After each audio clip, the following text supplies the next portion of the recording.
નમસ્કાર, ન્યૂ ભારત ન્યૂઝના ટોપ 25 ન્યૂઝમાં આપનું સ્વાગત છે. હું છું આપની સાથે વલ્લરી વ્યાસ. સ્ટેટ જીએસટીએ અમદાવાદથી રાજકોટ જતી 100 કિલો ચાંદી ઝડપી પાડી તો ગીતા મંદિર બસ સ્ટેન્ડ પરથી બાચકા જપ્ત કરવામાં આવ્યા. રાજકોટ એરપોર્ટ પરથી ઝડપાયા 150 કિલોથી વધુ ચાંદી સાથેના કનેક્શનની તપાસ શરૂ. રણુજાથી દર્શન કરી પરત ફરતા ધાનેરા યાત્રાળુઓને નડ્યો અકસ્માત. ભારતમાલા રોડ પર નીલગાયને બચાવવા જતા કાર પલટી ખાઈ ગઈ. ઘટના સ્થળે 3ના મોત, 3 ઈજાગ્રસ્ત. હોર્મુઝ પાર કરી 20,000 ટન એલપીજી લઈ જહાજ કંડલા પહોંચ્યું. યુદ્ધ પછી અત્યાર સુધીમાં 15 જહાજો ભારત પહોંચ્યા. ઈરાન હોર્મુઝ માટે નવી ટ્રાફિક સિસ્ટમ લાવવામાં આવશે. ત્રિવેન્દ્રમ દિલ્હી રાજધાની એક્સપ્રેસના એસી કોચમાં આગ ફાટી નીકળી. 2 કોચ બળીને ખાખ થઈ ગયા. 68 મુસાફરોનો આબાદ બચાવ કરવામાં આવ્યો. દિલ્હી મુંબઈ રેલવે ટ્રેક પર ટ્રેનો રોકવામાં આવી. મહારાષ્ટ્રનું અમરાવતી વર્ધા દેશમાં સૌથી ગરમ, તાપમાન 46 સેલ્સિયસ. તો ગુજરાતની જંગલ સફારીમાં પ્રાણીઓ માટે એસી લગાવવામાં આવ્યા. વડોદરાના ઝૂમાં બરફ મુકાયા. સરકાર બોલી ચૂંટણી કમિશનરની પસંદગી પેનલમાં જજની કોઈ જરૂર નથી. તો એસસીએ કહ્યું કે બંધારણમાં આવી કોઈ જોગવાઈ નથી. જજને સામેલ કરવો એ સંસદનો નિર્ણય છે.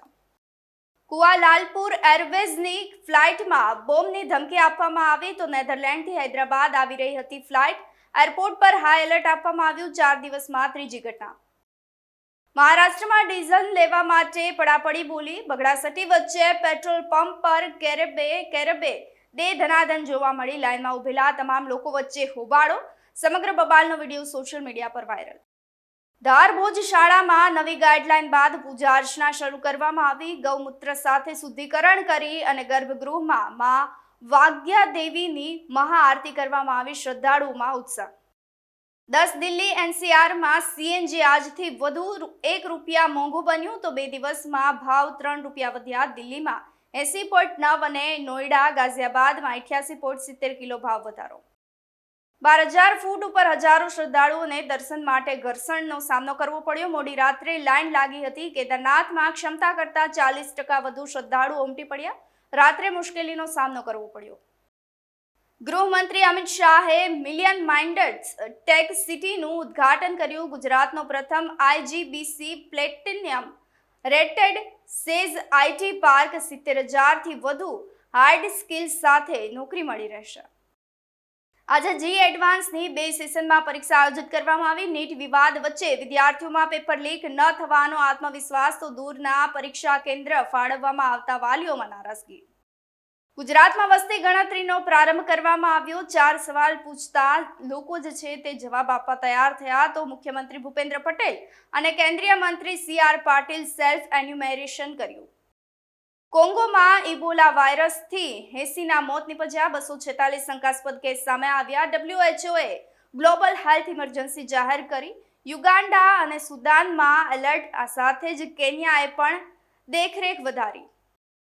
આંધ્રપ્રદેશમાં 3-4થા બાળકના જન્મ પર પૈસા મળી રહેશે. સીએમ બોલ્યા રાજ્યમાં જન્મદર વધારવાની જરૂરિયાત આવી પડી છે. ઓછી વસ્તીથી અર્થતંત્ર પર નકારાત્મક અસર પડી.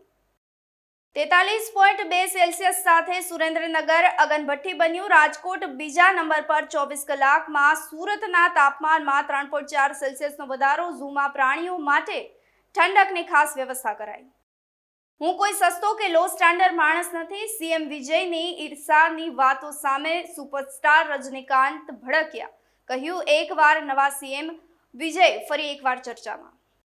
ભારતને મોટો ઝટકો લાગ્યો. ટ્રમ્પે રશિયા ક્રૂડ ઓઇલ ખરીદવાની છૂટ ન આપતા હવે પેટ્રોલ ડીઝલ વધુ મોંઘા થવાની આશંકાઓ વ્યક્ત કરવામાં આવી રહી છે તો ઈંધણનો ભાવ વધશે.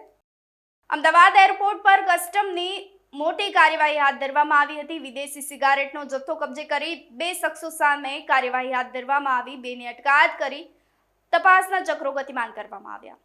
ગુજરાતના મુખ્યમંત્રી ભૂપેન્દ્ર પટેલે પોતાની ઓનલાઈન સ્વગણતરી પૂર્ણ કરી. મુખ્યમંત્રી પ્રવીણ માળીએ પણ પરિવારની વિગતો ઓનલાઈન સબમિટ કરી રાષ્ટ્રીય અભિયાનમાં લોકોને જોડાવવા આહવાન કર્યું. એક તરફ ટ્રમ્પે છૂટ ન વધારી તો બીજી તરફ યુક્રેને રશિયામાં કર્યો મોટો હુમલો. ઈંધણને લઈ અને ટેન્શન વધ્યું. ભારત પર થશે સીધી અસર.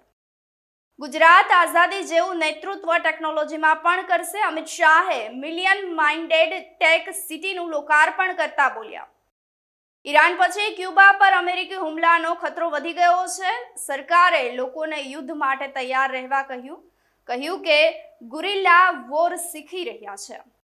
તો ગુજરાતમાં વધતા જતા હવામાન વચ્ચે હવામાન વિભાગ દ્વારા મહત્વપૂર્ણ આગાહી કરવામાં આવી છે. લોકોને ગરમીમાંથી રાહત મળશે. ટૂંક જ સમયની અંદર ચોમાસું કેરેલમ પહોંચશે.